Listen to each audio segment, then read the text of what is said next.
नमस्कार, आचरण के साथ मैं हूं टीएन मनीष। संविधान निर्माता डॉक्टर भीमराव अंबेडकर की प्रतिमा को लेकर उच्च न्यायालय की ग्वालियर खंडपीठ में वकीलों का वैचारिक विभाजन देखकर आज अगर बाबा साहब होते तो शायद यही सोचते जो हम आपको सुनाने जा रहे हैं। मैं उस धर्म को मानता हूं जो स्वतंत्रता, समानता और भाईचारा सिखाता है। आज मेरे सामने ये बड़ा सवाल खड़ा हो गया है कि क्या आप सभी मेरे द्वारा दिए गए उक्त सूत्र वाक्य को ईमानदारी से निभा रहे हैं? यकीनन नहीं, आप लगातार इसे भूलते जा रहे हैं। तो याद दिलाने के लिए आज मैं आत्मा की आवाज से आपसे जुड़ रहा हूँ। मेरी आत्मा संविधान की आड़ में मेरे अनुयायियों द्वारा किए जा रहे कृत्यों से आहत है, दुखी है, व्यथित है और भयानक वेदना से भरी हुई है। मैंने संविधान के निर्माण के समय अपने साथियों के साथ जो मेहनत की थी, सपने में भी नहीं सोचा था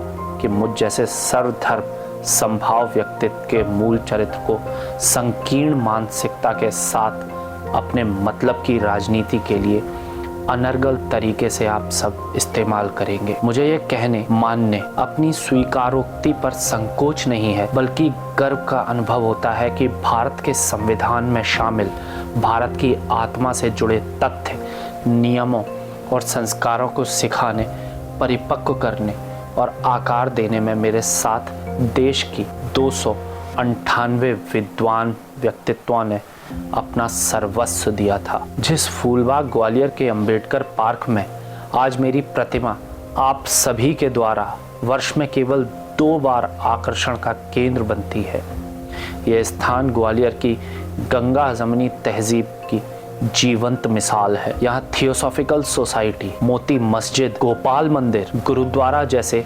सर्वधर्म के पूजा स्थल स्थापित हैं। लेकिन अफसोस इस बात का है कि वर्तमान में असंख्य स्थलों पर मेरा तो मान, गौरव, सम्मान बढ़ाने के अनेक अवसर सभी को मिलते हैं, लेकिन आयोजन के केंद्र में मेरे आदर्श नहीं बल्कि राजनीति ही रहती है। मैं अपनी आत्मा की गहराई से आप जैसे मेरे सभी अनुयायियों से संकीर्ण मानसिकता, निजी राजनीति स्वार्थ, कथित दलित एकता त्याग कर मेरे सपनों के भारत को बनाने का अनुरोध करता हूं।